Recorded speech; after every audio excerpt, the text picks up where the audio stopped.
All right, we're live. Sorry I was a little late. It's explainable, though. It's definitely excusable. I think you guys will get me on this. I was ready to go about 10 minutes before. Then I had to take a shit. I'm sorry. Come on. It happens, right? Had to take a shit. So, duty calls. And that's why I'm late.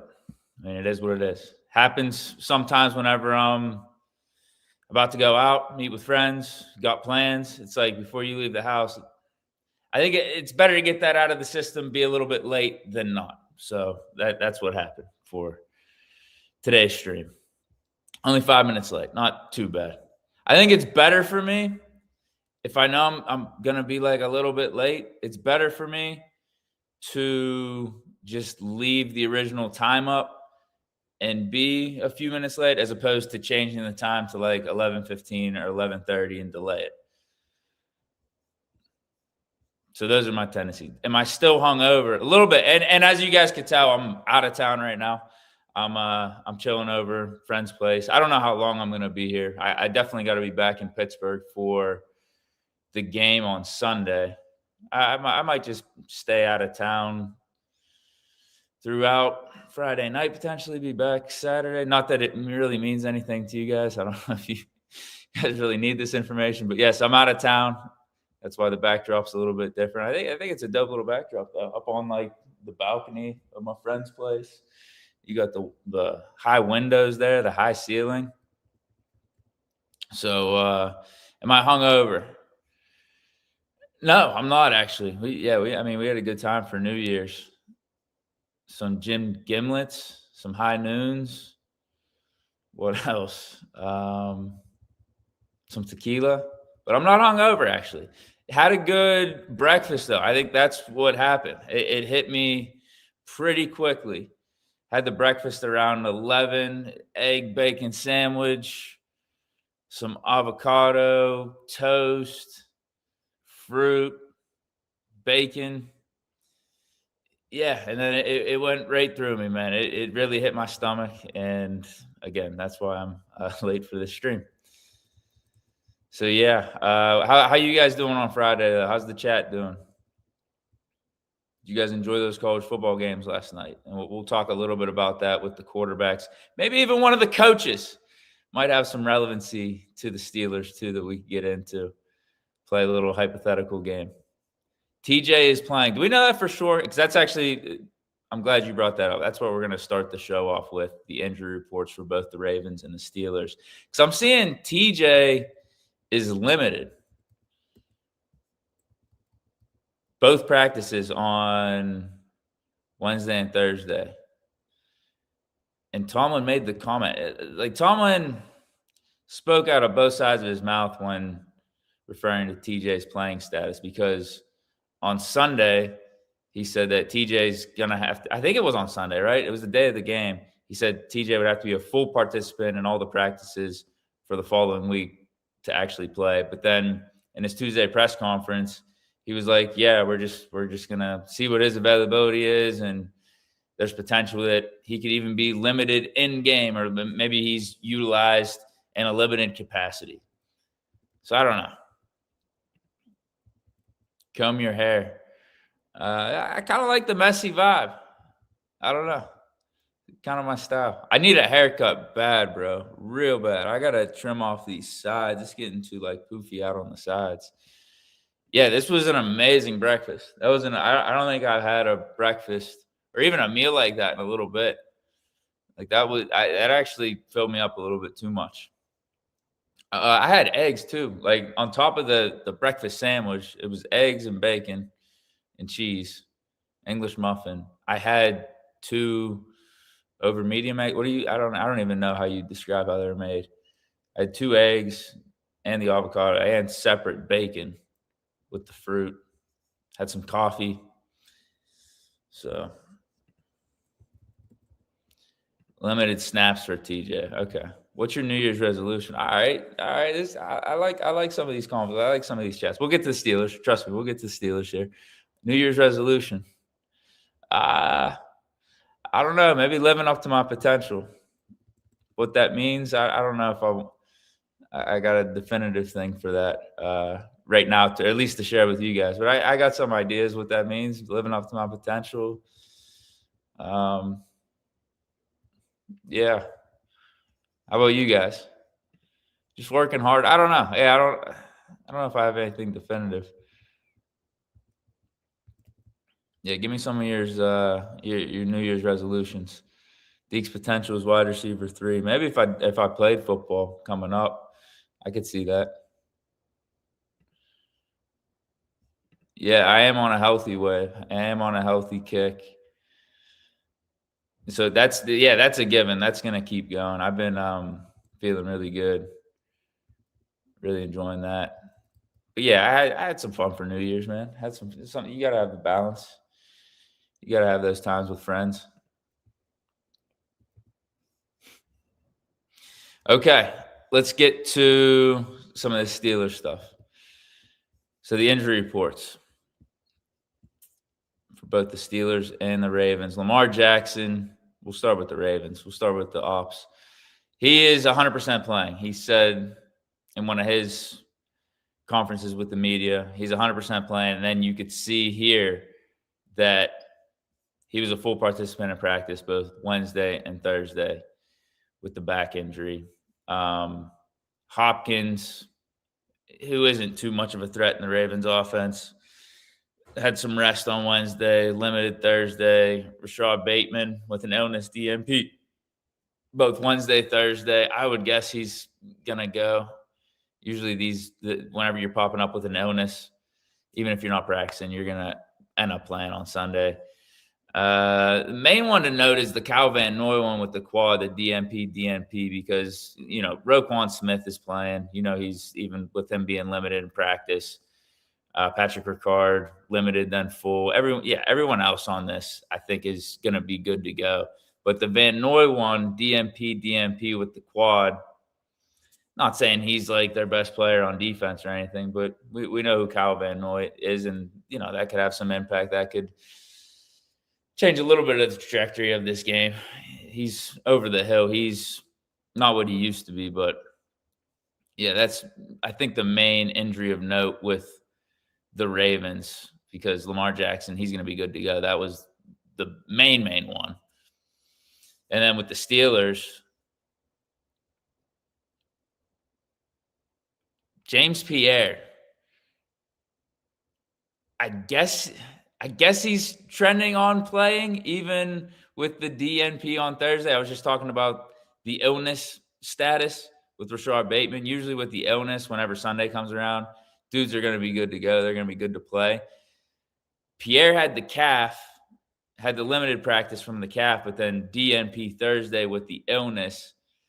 Him and Brandon Echols with those soft tissues, the groin and the calf. Tomlin was indicating that they were trending in the right direction.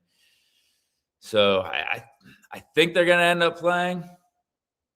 Malik Harrison, same thing, even with his limited practice. I guess we'll see for today. We'll see what the status is for both Pierre, Echols, even Malik Harrison. Sayamalu, he looks good to go. TJ with the lung, limited, as I was just talking about a few minutes ago. What does that really mean? Is he going to play in some sort of limited capacity? Maybe we monitor his snaps. I don't know. I really don't know. Calvin Austin, limited. Yeah, not much else with the Steelers injury report there.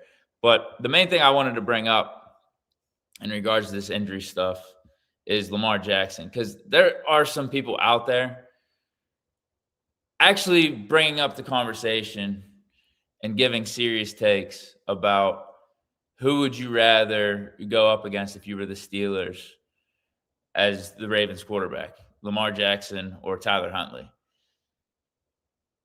And come on, bro. That can't be a serious conversation. Like, it just can't be. I get the Ravens have played good with Tyler Huntley in moments, and one of those moments was last week against the Packers. But it's still Lamar Jackson, bro. Ask Mike Tomlin who he would rather go up against this week. Ask anyone on the Steelers defense who they would rather go up against this week. Lamar Jackson or Tyler Huntley. they're all going to say Tyler Huntley. They would much rather go up against Huntley than Lamar Jackson. Lamar Jackson, when he's right, is hands down the top 5 quarterback in this league. Hands down. Now, you could make the argument for the second half of this year, ever since Lamar Jackson has come back from injury, he's been limited. He hasn't been the Lamar Jackson that we saw at the beginning of the year and the Lamar Jackson we saw throughout the majority of his career. He's been a little bit off when playing in this second half stretch of the 2025 season. So I could give people that are actually wondering if they are even considering that they'd rather play Lamar Jackson than Tyler Huntley. I could give them that. The fact that when the Steelers played Lamar in the first game of the season, Lamar wasn't that good. He was turning the ball over. He was a little bit helter-skelter all over the place. And then the fact, too, that he just hasn't really looked right. I could, if you're coming at it from that perspective, okay. But I still can't take it that far. I can't take it that serious, because in a do-or-die situation, one game for all the marbles, come on, bro. You're feeling much better as a defense going up against Tyler Huntley than a Lamar Jackson. Now, granted, Lamar, even with his playmaking ability and the you don't know what to expect from him factor, just, he could drop back and you have him dead to rights, and all of a sudden it's a 25-yard gain from a scramble. Like that's the type of stuff Lamar Jackson can pull off. But you also don't know when he's going to just throw you a pick or have some troubles with ball security.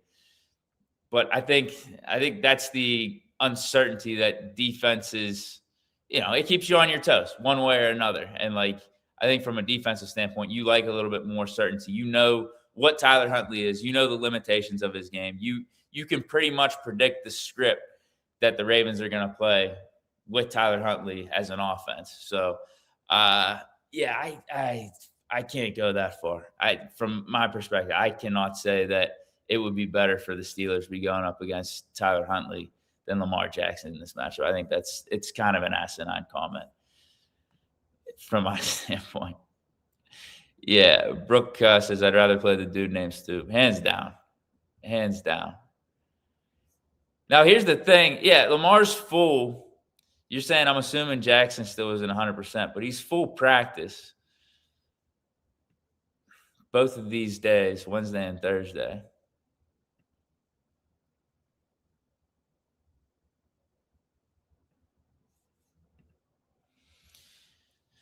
Ooh, okay. I'm trying to think of Lamar's history in Pittsburgh, because last year he had his big game in the wild card against us, but also he had a good game in the regular season against us too. But I can't remember if that was in Pittsburgh or not. 2024, Lamar unlocked something against us, and obviously the jinx or the curse that we had over him was kind of just thrown away. It was in back-to-back games. The one was the regular season, and then it was the wild card. It was like, okay, we have nothing over Lamar anymore. I threw my hands up. But then he had a bad game against us this year. I think part of that was him coming back from the injury and him still being a little bit limited, as opposed to him just not knowing what the hell the Steelers are doing as a defense and us confusing him and throwing him all these different looks and having his number.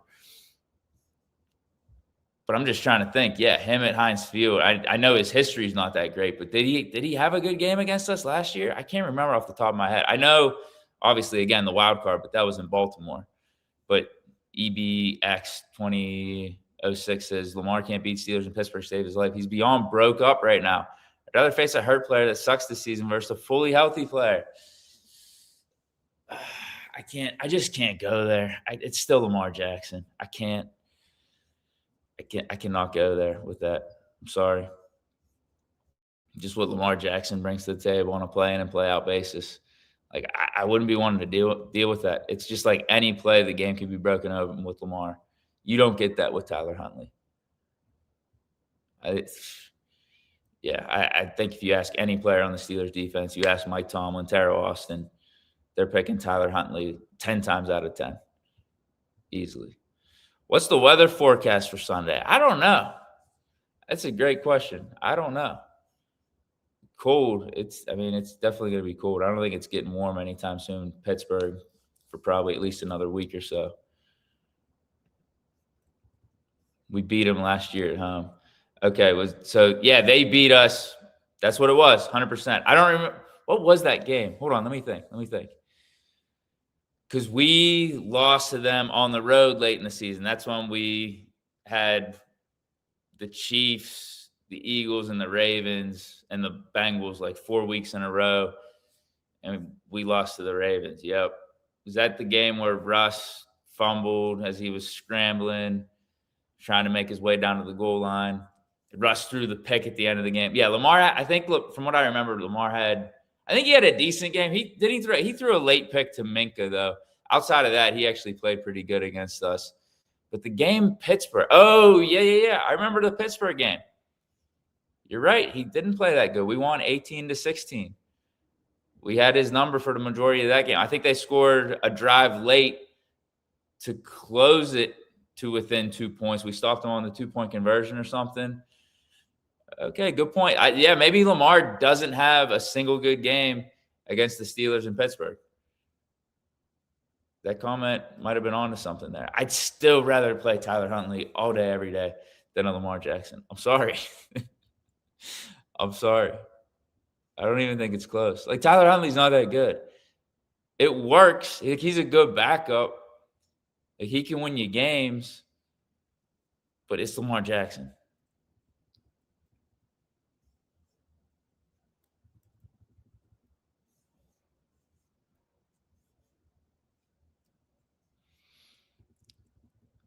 All right. Let's see what else we got. Is there anything in terms of this game I want to go over outside of injury reports? I just feel like we know what it is at this point, man. It's Steelers, Ravens. Like, what else do we really need to get into? We know the Ravens defense isn't the same as what it used to be. They're still around average. They got a better front seven than they do secondary. Better at stopping the run. You can pass on them, but then we shot ourselves in the foot by not having DK Metcalf. Or we could say DK kind of like shot the Steelers team or the Steelers organization in the foot by getting this 2-game suspension. So that hurts. I mean, it's crazy if you like really think about it. As I said, I'm just starting to become numb to like Steeler losses and some of this Steelers dysfunction and mediocrity. But if you really think about what has taken place since that Lions game and the DK Metcalf suspension, like him doing that may really be costing us this season in the AFC North and a chance for the playoffs. And even if we make the playoffs and DK comes back, is it going to be the same DK and the same offense that we were seeing before the suspension? Because there might be some rust. There might be some get up to speed moments that you're going to have when the playoffs come around. Because we were humming at that point. We were firing on all cylinders. We had everyone in their like kind of specific roles, specific niches in the offense. DK as our one. Our role receivers were stepping up with MVS, Thielen, the tight ends. Now, Darnell Washington getting hurt, you can't really do much about that. But the offense was firing on all cylinders, was really humming those 3 weeks before this DK Metcalf suspension. And the fact that he's out for these final 2 games when we have an opportunity to clinch the AFC North, the first one being the Browns on the road, like that cost us. I mean, I can't lie, man. If we had DK Metcalf, we win that game, just flat out. Unfortunately, even without DK, we still should have won that game. If Herbert catches that pick, Boz makes his field goal, and maybe we don't go for it on that 4th down and chuck it up to Scotty Miller and instead actually attempt a field goal, Boz would at least have to make it in that moment. But damn, yeah, that DK Metcalf suspension, it's huge impact. Absolutely huge impact on these final 2 games of the season. So I'm feeling much better about our offense if we have DK. I don't know what to expect from our offense right now. Our first game without DK against the Browns on the road. Granted, Browns have a good defense. We do jack shit. We can't do anything outside of that final drive, really. So why do I think it's going to be like that much better outside of hey, we're just going to play better this game. You know, it's at home. Ravens defense is a little bit worse. Because DK had impact in that Ravens game. The one that really got that 3-game winning streak going, the Ravens on the road after we were 6-6. First pass of the game, 50-yard bomb down to DK. Like, DK had an awesome game. That was the first one we started utilizing MVS and Thielen. I don't know what we're going to – we're going to have to try to utilize these running backs. We're going to have to try to run the ball for sure. Jaylen Warren, Kenneth Gainwell, go back to that. Maybe target MVS a little bit less than what we did in the Browns game.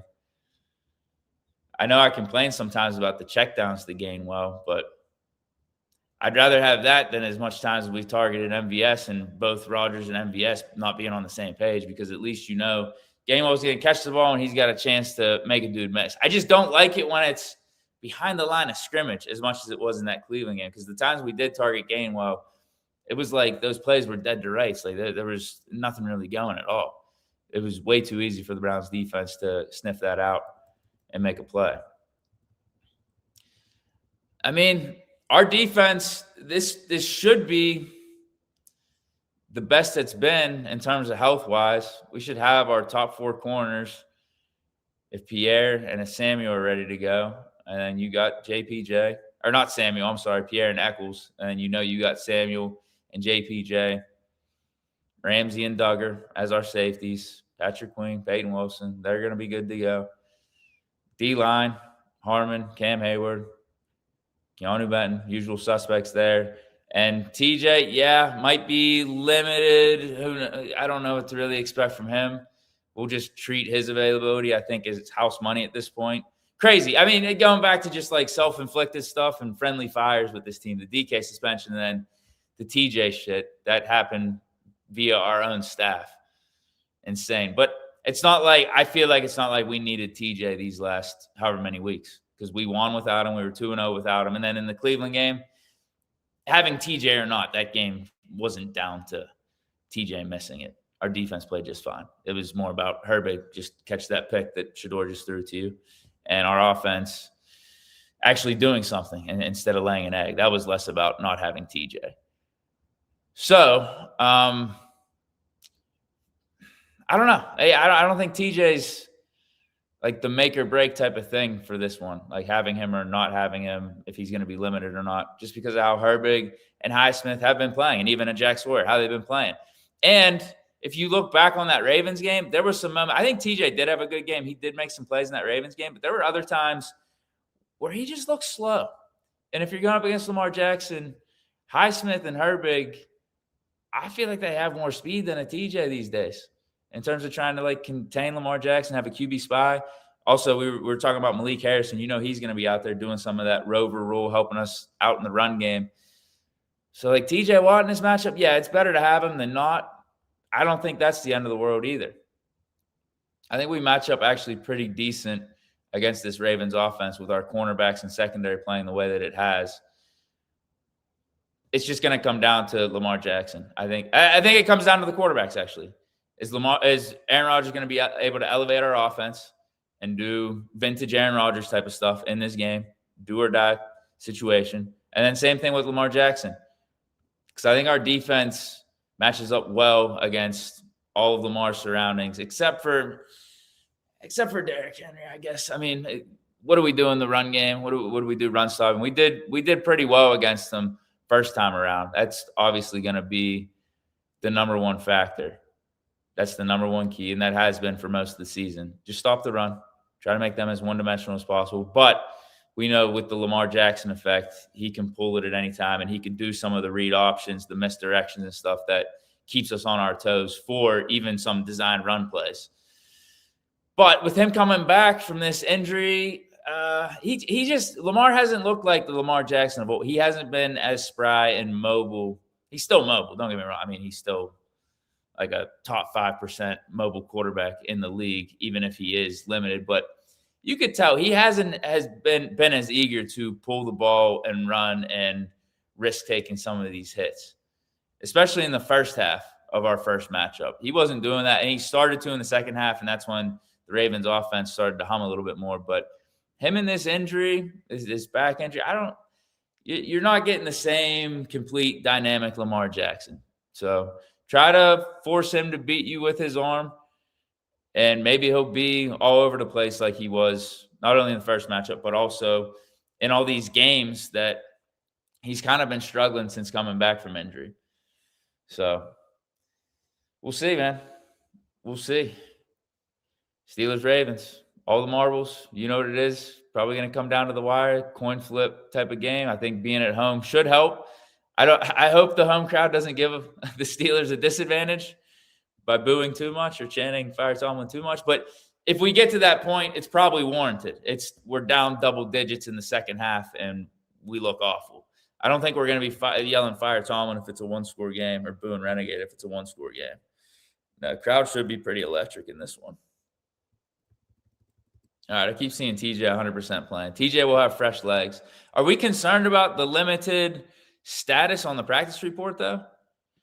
Am I hating on TJ, or am I telling the truth? Because I don't think I'm hating on TJ. I really don't.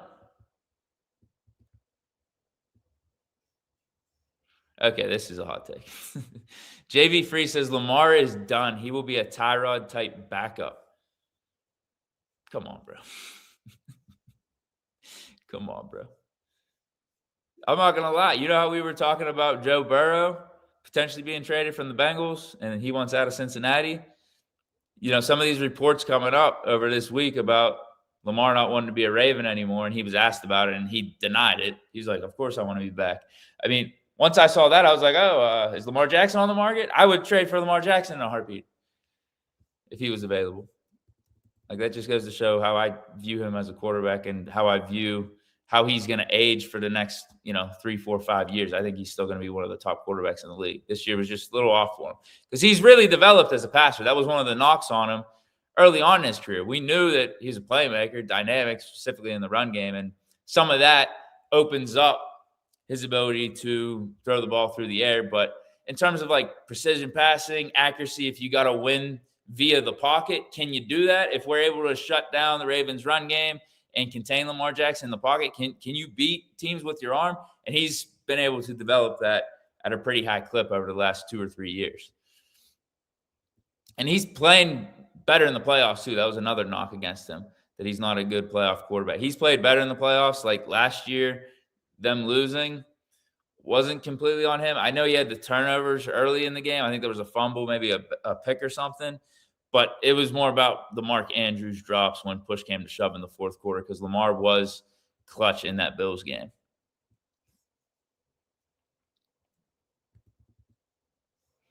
I'm not opposed to this. I already brought this up. Steelers Love says we need to sign Malik Willis this offseason. I'm not opposed at all. I think he could be a good prospect for the future.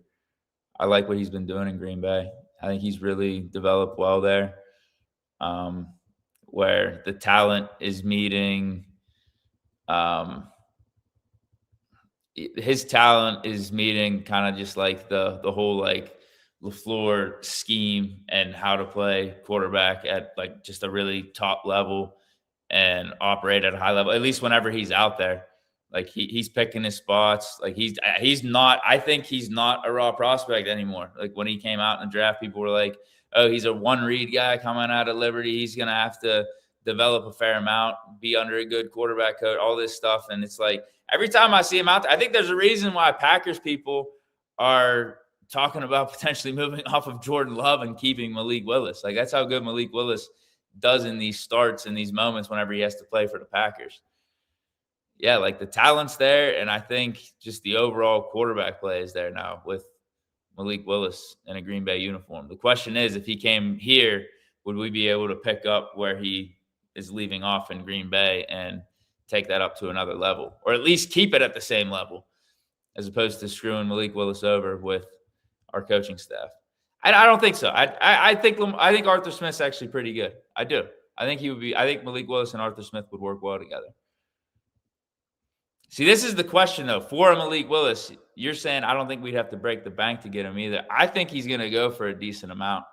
I really do, because I think whoever signs him is going to have him be their starter. It's almost like I would view Malik Willis as a first-round quarterback.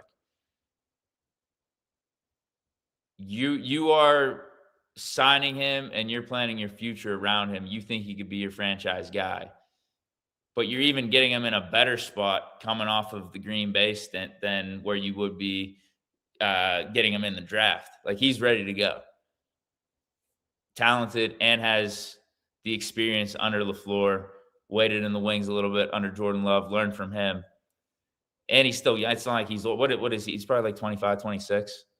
Like, you still, if he works out, you probably got a solid 7-8 years out of him in his prime.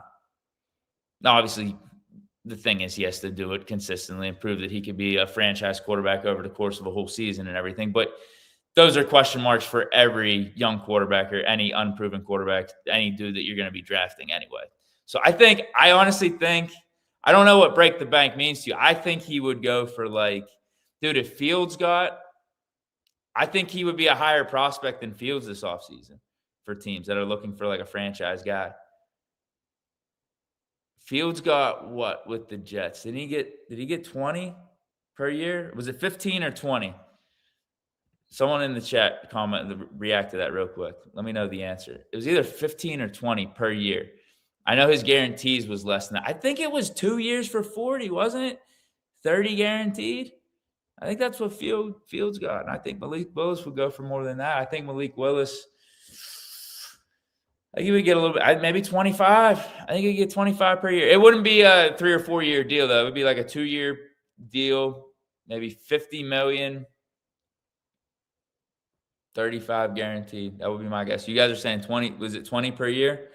Yeah, 20 per year for Fields. If he got that with the Jets, I think Malik Willis, I think he'll get more. I think a team's going to pay Malik Willis because you're just viewing him as a first-round draft pick. QB needy teams, guys that are looking for a young quarterback for the future, they're either going to try to get one in the draft, or I think really in terms of free agency, it would just be Malik Willis as a guy that you're looking at that. Mac Jones, I can't go that far with it. I think you're viewing Mac Jones as like a Daniel Jones type of scenario or a Sam Darnold type of scenario where you're bringing him in for 1 year and you're kind of hoping, you're just seeing. Malik Willis, you're signing him and you're like, I believe this guy could be like our franchise quarterback because of the talent that he has and what he's put on display in a Green Bay uniform. It's not just the talent. It's not just like the potential anymore. It's like, bro, this guy's really put it together and has put together some really sick games with Green Bay. Short samples, I get it. But like the potential, I don't want to say, I'm sounding like I'm going way too far with Malik Willis. It's just like the dude looks like he knows what he's doing. The dude looks like when he's out there, he's poised like a veteran quarterback, even in this small sample size and the fact that he hasn't played much or started many games. Like the moment isn't too big for him.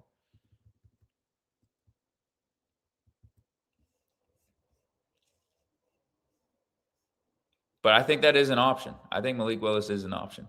Let me get to, since we're talking about like future quarterback and stuff, we just had those college football playoff games yesterday. I don't really have any graphics for this. Sorry. I just had the injury reports. But I wanted to talk about the quarterbacks that played yesterday and where their stock is, how maybe Steeler Nation should be viewing them, what we could be expecting with the draft coming up and these quarterbacks being potentially available for us. If any of these guys should be legit options, like who's going up the boards, in my opinion, who could be realistically there at whatever pick we have, most likely 20-something, right?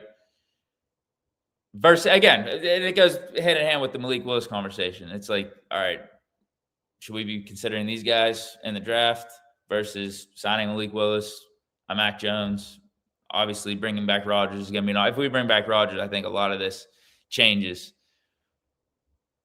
But Fernando Mendoza, Dante Moore, and now Trinidad Chambliss, bro. I think Mendoza's going to be going 1. He's going to be the first quarterback off the board. I was listening to Get Up today on ESPN, and someone brought up a comparison for Mendoza that I think was pretty apt. I think it was a pretty fair comparison. They said he's like a Jared Goff. I would say Mendoza is like a Jared Goff, maybe a little bit more high end, but he's got that Goff game. Maybe a little bit more mobile too, a little bit more pop in his game. But dude won the Heisman. Dude's leading this Indiana team on a hell of a playoff run here, but like they're the best team in college football. I thought it was Ohio State, but with Indiana beating them in the Big Ten and Ohio State losing to Miami, maybe I was proven wrong there. So Indiana, best team in college football. Mendoza playing like the best quarterback in college football, winning the Heisman. He has the height, he has the arm talent, and maybe not to the highest degree. Because that's the thing with him. I don't think his arm like jumps off the screen to me. Almost like a Jared Goff. You would think with Goff, with the size and everything, he would have this crazy ass arm talent. The fact that he went number 1 overall in the draft when he did. He doesn't. I just don't think he does, but he's like pinpoint accurate. Mendoza's pinpoint accurate. I think he's a more refined product coming out than a Jared Goff, but their games, they overlap a lot. But I do think Mendoza is a little bit higher of a ceiling type of guy. And with him having the season that he's having, I think the dude's going to be the number 1 overall pick. I mean, if Jared Goff was the number 1 overall pick and he didn't win a Heisman, didn't take Cal on a playoff run, anything like that, Mendoza is going to be number 1. I think he is. It's going to be, I guess, the Raiders at this point. They're going to have the number 1 pick if they lose this week. I think that's going to be a surefire thing. Because then I think there's a gap. After Mendoza, there's a next tier, and you're talking about Dante Moore. You're talking about like a Ty Simpson, and you're talking about Trinidad Chambliss. But of those 3, right now, I'm putting Chambliss over all of them, bro. All of them.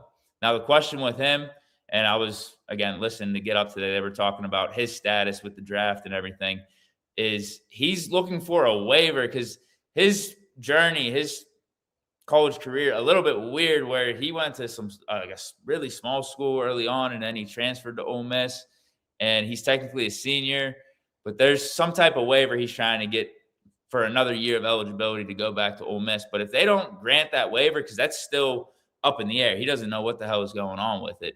If they don't grant him that, he's going to have to go in the draft.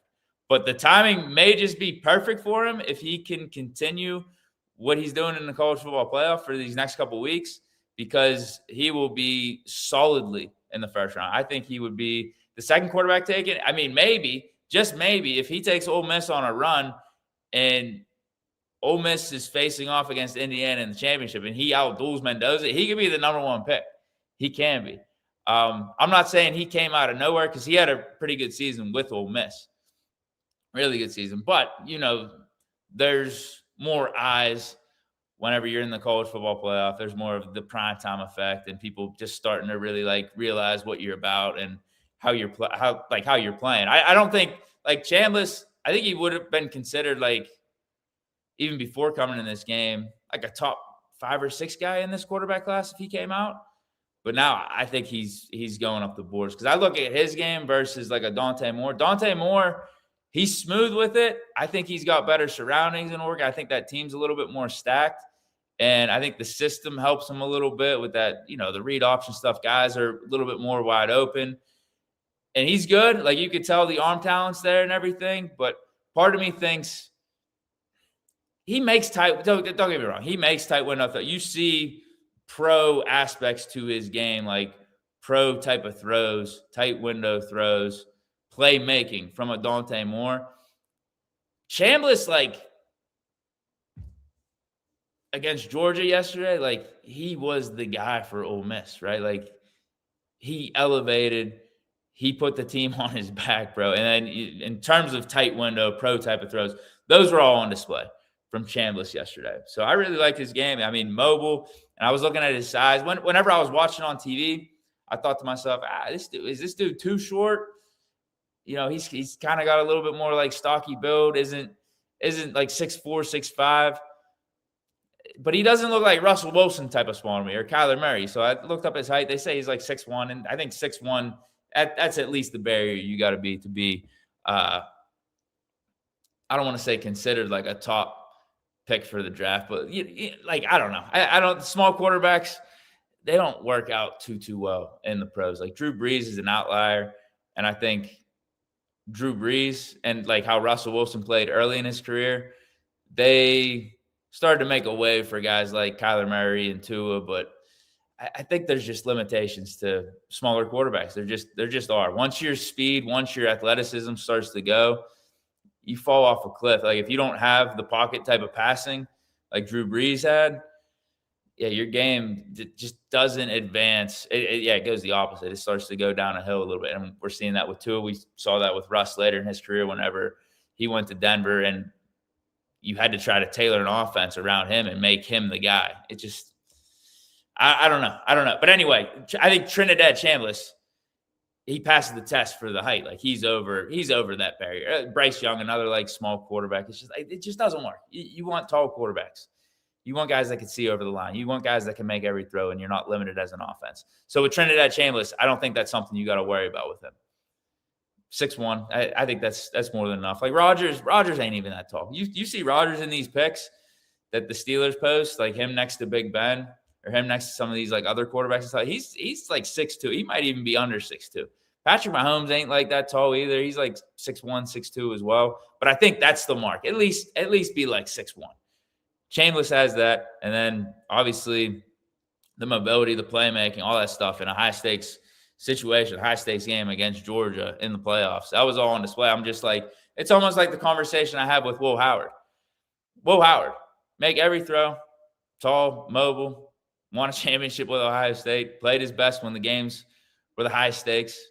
Chambliss just did that yesterday, even though he wasn't on everyone's like draft boards as like a first-round pick guaranteed or anything like that. I'm looking at him and I'm saying to myself, like, why not? Why wouldn't he be like a first or like a second-round pick? Why shouldn't he be the second quarterback being talked about in this draft class? Like, why not? I get that everyone had Mendoza one, or at least more recently, maybe over the last like couple months, it's been Mendoza one, and it's like Dante Moore, Ty Simpson as like the next two. Why not Chambliss over Dante Moore and Simpson? Right? Like I'm talking just flat out right now. Because if you look at the stats, even over the course of the season, Chambliss rates well over those two guys. But then you see him playing even better in the playoffs than those two. Ty Simpson couldn't even finish the game yesterday with the ribs and wasn't playing that good to begin with. So if I had to rank, I don't even know where I would have Simpson. I'm not that high on him to begin with, and you guys have heard me say that over multiple streams. I think right now, just surface level shit in regards to these rookie quarterbacks. Someone saying Mahomes is 6'3" in the chat. I don't think he is. I would go Mendoza. I would go Chambliss too. And then probably Dante Moore 3. I would have to look more into a bunch of the other quarterbacks. I'm only familiar with the top 4, though. Mendoza, Chambliss, Simpson, and Moore. I'm only kind of familiar with their games. Some of the other ones, though, like Klubnik, Nussmeier, we talked about coming into the season, but they fell off. So, yeah, obviously this will be more of a conversation as we get into the offseason and stuff. But again, hopefully it's not a conversation that we have seriously for a while, at least not until like the second week of February, because the Steelers go on a run and we don't have to really talk about future quarterbacks and shit. We could just stay in the moment, stay in the moment of the playoff run. One other thing I wanted to get into, it did relate to these college games yesterday. So with the Tomlin stuff, if we lose against the Ravens and the loss is bad and it's evident that it's time to part ways, maybe we just need a whole fresh start, tear down the franchise and take it from the bottom up. If we do that, if we move off of Tomlin, I know a lot of you guys in the chat, go ahead, bring some of your coaching candidates up. Who would you, like, if we got rid of Tomlin, who would you want to be the next coach? I'm watching Indiana.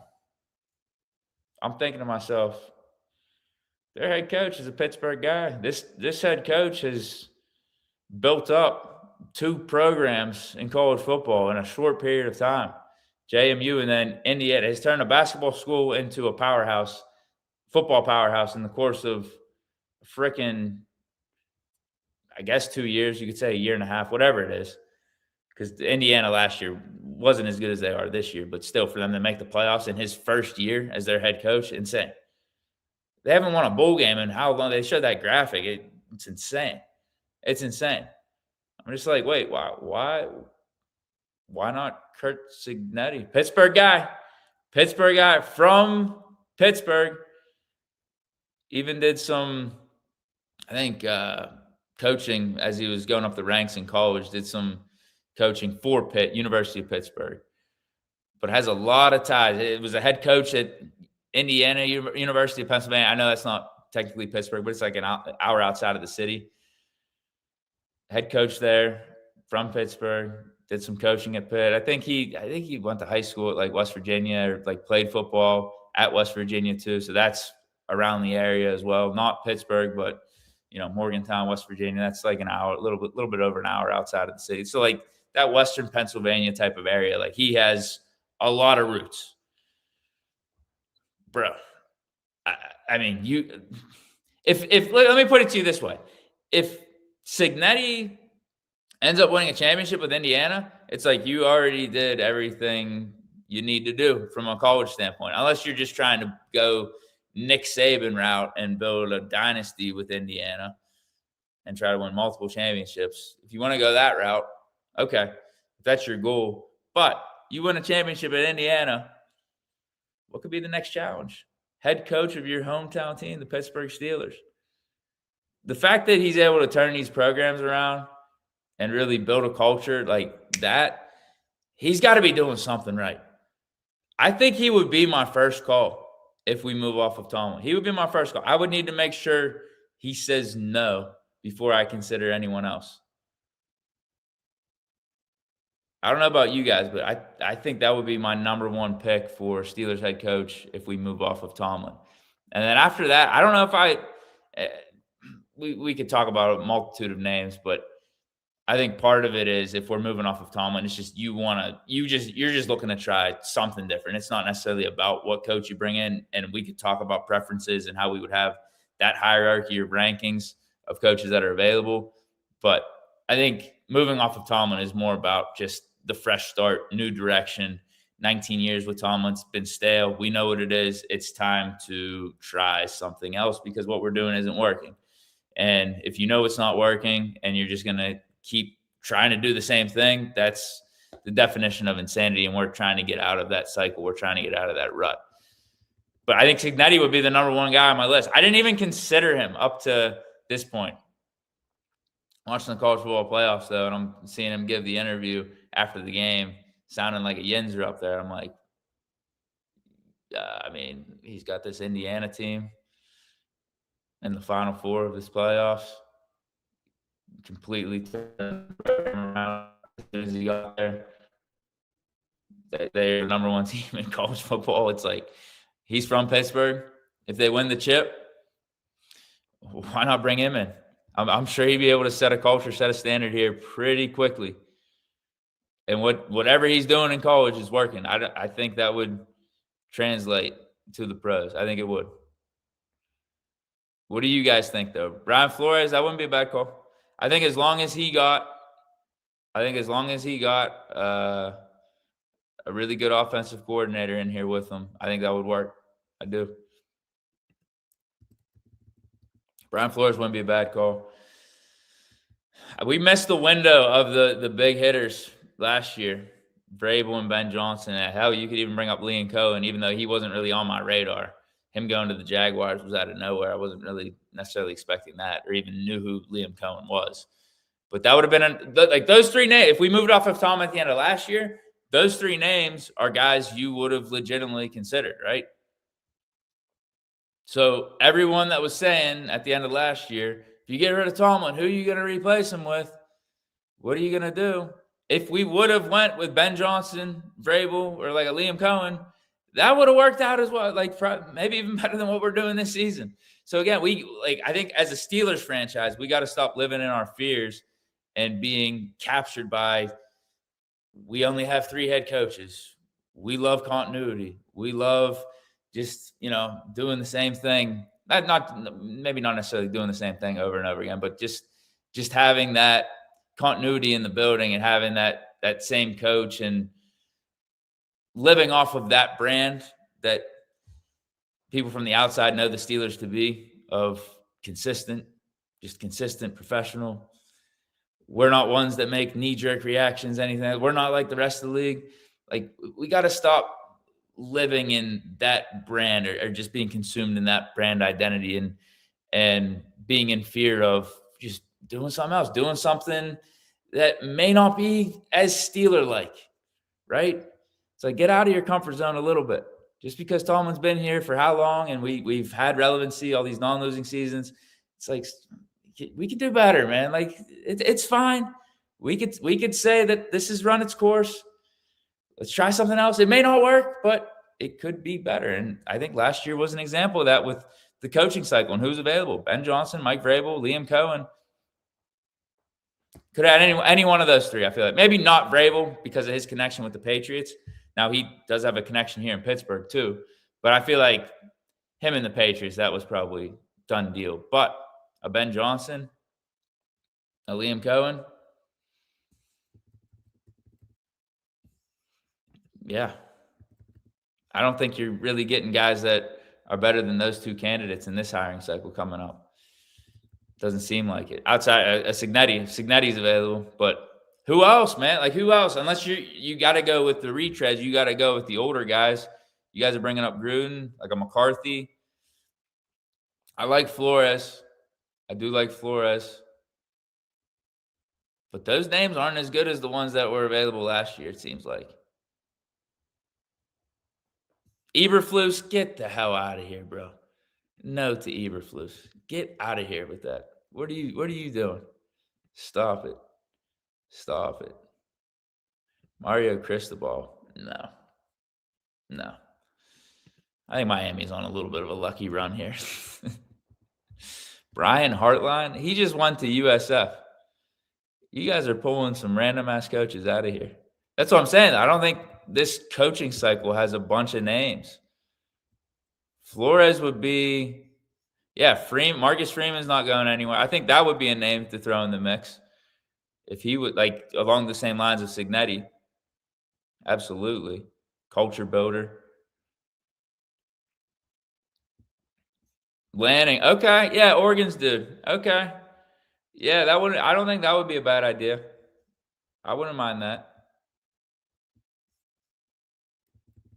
You know who I wouldn't mind? I feel like as an offensive coordinator would be Lincoln Riley. I don't know what his status is with USC, and I don't know how much of a downgrade that would be. That would probably, it would be a downgrade for him going from a USC head coach to a pro offensive coordinator. Dan Campbell. How the hell are we getting Dan Campbell? How is that happening? Unless we do like a trade. Come on, bro. Get out. See some of these. James Franklin, are you kidding me? Hell no. Get out of here with that. I'd rather just go Narduzzi than James Franklin. Chris Shula, Clint Kubiak. I don't know much about Chris Shula, but Clint Kubiak, I don't know. He feels more just like an offensive coordinator type of guy. I could be wrong. I would have maybe said the same thing about Kellen Moore, though, and he's doing some work down with the Saints right now. Him and Tyler Shuck got a wave going over the last couple months. They might actually be building something down in New Orleans. So maybe I'm off on Kubiak. I would have, like I said, I would have guessed. I didn't think Kellen Moore was really going to be a good head coach. Now, we got to see more from him, but it looks like he's actually doing some good work these last couple months down in the Saints, actually establishing a foundation down there. Keep Tomlin unless we could trade him. Yeah, Big Ben even mentioned this on this podcast. If we lose to the Ravens, it's not going to be like a firing the next day. If both sides want to, and because there's reports out there that Tomlin may want to move on, and that if there is a parting of ways between him and the organization, that it's just as much a Tomlin decision as it is the Steelers. That's something that's going to be behind closed doors. Tomlin, Rooney, they have conversations about what they want to do, and if a trade is involved, or if it's just like, all right, we're deciding to part ways, like Tomlin decides to resign or something like that. It's going to be a mutual respect type of thing. And if if the Steelers want to trade Tom, if Tomlin wants to go somewhere else, the Steelers like, all right, if you want to go somewhere else, well, we want some compensation. We want to trade you, but where do you want to go? We'll trade you to the team that you want to go to. It's going to be something like that. There's going to be a respect involved. Thank you for this. $4.99, Emmanuel Johnson, live show, get me through my shift. Appreciate the work you put in, bro. Yeah, I'm trying. Going back to someone asked me about 2026. I think maybe that's a goal. What did I say? What did I say for my 2026 goal? You guys kind of caught me off guard with that. I said I want to like live up to my potential or something. Yeah, and that involves I got to work harder. I'm not even going to front. I want to work harder at doing this, like my career at YouTube, like Steeler Talk, this type of shit. Work harder, be more consistent. Even though I show up, I'm late sometimes on the lives. At least I'm here. That's a start. That's a good thing for me at least. We'll try to get better on the time, but one step at a time. But want to be more consistent, just better in 2026. I think I got good stuff cooked up for you guys. 2026. I think I am gonna have good stuff cooked up for you. I mean, it's more about action than words, and that's why I didn't want to like really get too much into like 2026 goals and all that, because talk is cheap, and if I talk about doing shit and don't follow through, that's not good. But I want to make sure I do follow through on some of this shit I got in mind and all that stuff, because this is the first year with without Moats and the podcast and kind of like what my life has been for the last like 4 or 5 years and that flow and everything. But now I'm feeling good in the space I'm at and where I'm at with things, even like work and outside of work and all that shit. So appreciate you guys. Definitely appreciate you guys. No, I'm not covering the Pirates. No, we're sticking with Steelers. We're definitely sticking with Steelers. Debo, you guys are bringing up Debo for DC. Jeff Fisher, come on, bro. No. I mean, you know what? If people are bringing up Gruden, I don't think their records probably aren't like that far off from each other. It's just that Gruden won his Super Bowl, whereas Jeff Fisher lost his Super Bowl just by a yard. The Tennessee receiver reaching his arm over as the Rams dude tackled him in that Super Bowl. I think Gruden's the better coach, though, right? He is the better coach over Fisher. He actually was competent with the Raiders before he got fired. Like, they actually had some decent seasons, brought some stability there. Whereas like Fisher, his last couple stints were like really bad. His one with the Rams was like god awful. He wasn't able to do anything there. I think Gruden's more just like up to date. I think he has to be with his media stuff. And even when he was away from the game, doing the announcing and doing Monday Night Football, him coming back it felt like a seamless transition for him, and just his ability to stay coaching at a high, not at a high level, but a decent level with that incompetent Raiders franchise for the time being. Whereas like Fisher, I don't even, and is Fisher, what kind of coach is he? Defensive, offensive? Because Gruden's offense, he's been offense through and through. So he's had to be fresh with concepts and plays and where the NFL is moving and shifting creatively and all, like from an offensive standpoint, just naturally. Because that's the thing. Even like old offensive coaches are like on top of things, like are completely like reinventing themselves constantly and new plays, new schemes, trying to stick up with the modern times and the rule change, all that stuff. Like Andy Reid, man, like he's grabbing plays from janitor. Like if it works, it works. Same thing with Sean Payton. But all right, I'm out of here, guys. I'm out of here. Hope you guys enjoyed. This was dope. This was dope Friday. Have a great weekend. Because my friends just rolled in. They were out. They were doing some stuff. It was a good time to record at the spot, but they just rolled back. So everyone, have a great weekend. I'll see you guys Sunday after the game. That's going to be a big show no matter what happens. Hopefully a win. I got us